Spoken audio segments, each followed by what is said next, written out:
you know.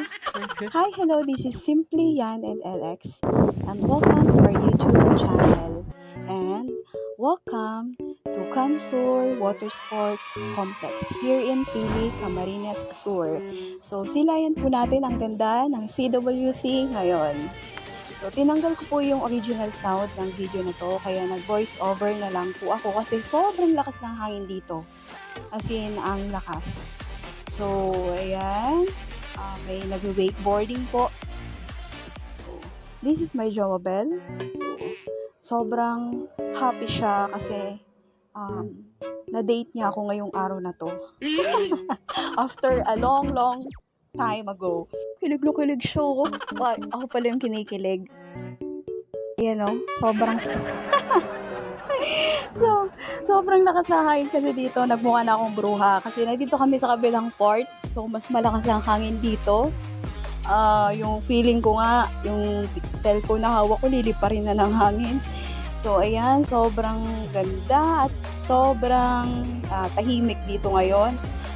It's Sunday, pero wala pong masyadong tao. Ito yung nangyari dahil sa pandemic. Kumonti yung mga namamasyal. Sad to say, pero ang kagandahan is nakapagpahinga rin ng ating mga pasyalan. Lalong luminis at gumanda lalo. So yung mga bata sito, sabi na sana ka mo mag-date. Feeling mo, nasa private resort ka, gano'n. So, tara na! Uwi na tayo!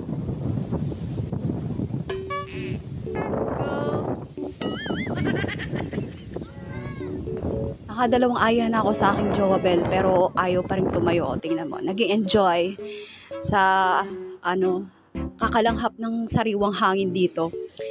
Iniisip ko kasi yung anak namin, baka hinahanap na kami. So, ganito pala yung feeling kapag may baby na kayo.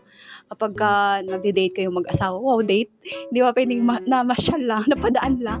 So, yun, parang iniisip ko siya bang nandito kami kasi sayang hindi siya nakasama, hindi niya to na-experience.